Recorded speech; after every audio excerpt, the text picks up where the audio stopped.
First thing we do when we're putting a track together is start with the beat.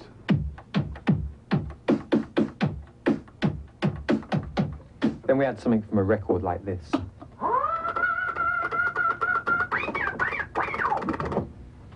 Having got that into our sampler, we play it.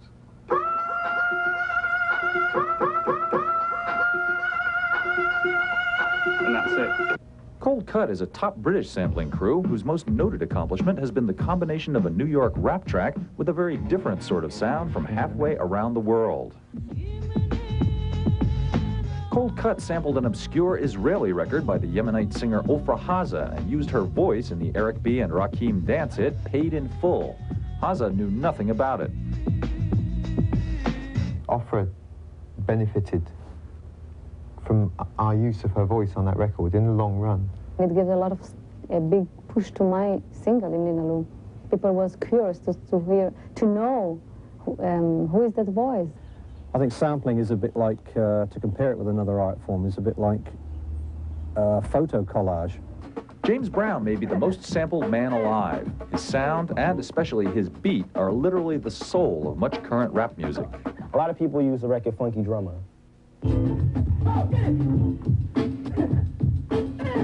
And one group I know that used it a lot is Public Enemy and The Rebel. And this is how they used Funky Drummer.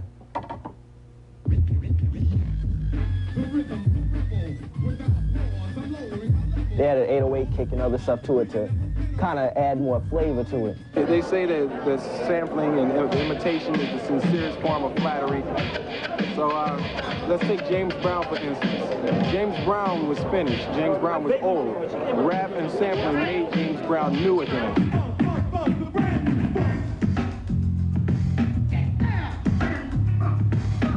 A brand new funk, a brand new funk. Sounds are one thing, but riffs really involve creativity, you know, and Tone low-key, right? yeah. Well, I like what he's done with it, you know. I mean, unfortunately, a lot of people probably don't know that that was, well, maybe now, but they don't know that that was, you know, Jamie's Crying off the first Van Halen record. And I don't, you know, I don't really know how Eddie feels about it. Working all week.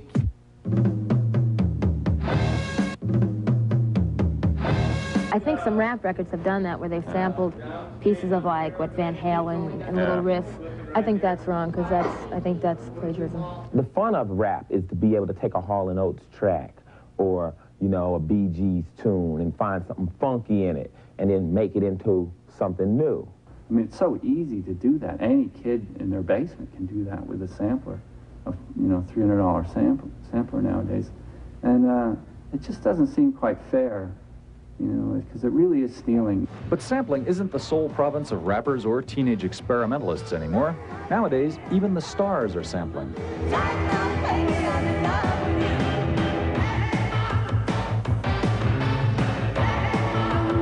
Hey, mom! Hey, mom!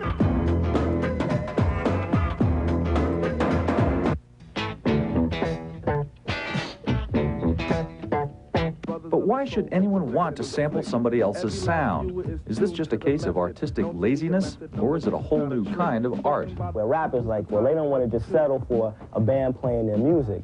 They like to hear the original how it's coming off the record. Just because we like that piano sound maybe better than the sound we have in our presets or whatever, in the factory samples, right? It's got a nice ambience to it.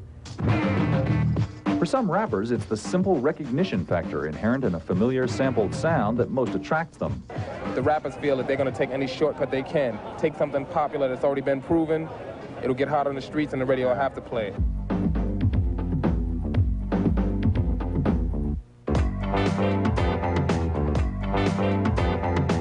Because you go to a lot of trouble to make records, and it'd be like taking bits of somebody's painting and putting them into yours or something, you know, or a book, like, well, just lift a chapter out of, you know, Moby Dick and put it in here, and that's all right. It was only 4 paragraphs. There are clear-cut laws that protect print and film copyrights, but sampling is something new, and the law has yet to catch up with this powerful technology. It's there, and you can't legislate against it. It's like trying to legislate against refrigerators, you know. you can't really, everybody, once the technology's there, everybody will use it. But legal problems are beginning to crop up. Not all sampling is outright theft these days. Much of it is now cleared with the original performer and paid for, much the same way a guest artist on any other record might be. Tobacco may not cost you any more than using some of the people who made that first record. If you want Bob James to play, you know, it's going to cost you money, right? If you play him, he doesn't have to come in and you pay him, maybe it's easier. Not paying a sampled performer can lead the sampler to court, which is where the Beastie Boys are right now because of their unauthorized sampling of Jimmy Castor's voice on his record Hey Leroy, which they used on a song called Hold It, Now Hit It. The Beasties contend that Castor's sample is just a spice in their song, not the meat of it. But Castor doesn't care. To him, it's just stealing. Yo, Leroy! Hey, Leroy! What? Your mama. It's like up in the air. It isn't really officially decided how much is stealing and how much is making it into something new. It's being litigated right now. Until a judge says that you can or can't do a specific thing, then everybody's just really guessing. One of the major reasons why rap music is so successful is because of the background, not the rap. And therefore, I think the guys who created that background and who created that acceptance, they should be paid. There's little arguing anymore with the contention that performers who get sampled should also get paid. If you got a record playing all day and then somebody wants some of that money and it's their record, how mad can you really get? You know what I mean? What do you mean you stole my car out of my backyard and put a kid on it and is driving it around because I wasn't driving it? What do you mean by that? That's my car. I want money for it, regardless of how old it is. If you go and take that off a guy's record and put it on yours, I think you should make an arrangement that it's some kind of copyright infringement.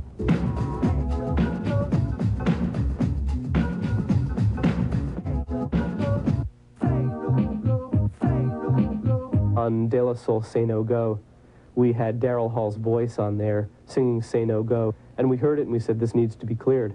But another De La Soul track, Transmitting Live from Mars, wasn't checked out quite so carefully, and that's led to legal problems, specifically a $1.5 million lawsuit filed by the Turtles. We didn't clear the Turtles soundbite because, first of all, the use was so minimal that no one would ever think that it was an infringement. They digitally manipulated it so that our sound source is actually different from the sound source of the Turtles record. So there was no reason for us to think that this would constitute any kind of infringement or that anyone would even complain about it. They've made such insignificant changes to the sound recording that it is still infringement as far as we're concerned, and they have violated our exclusive rights in the sound recording. Quelle heure est-il?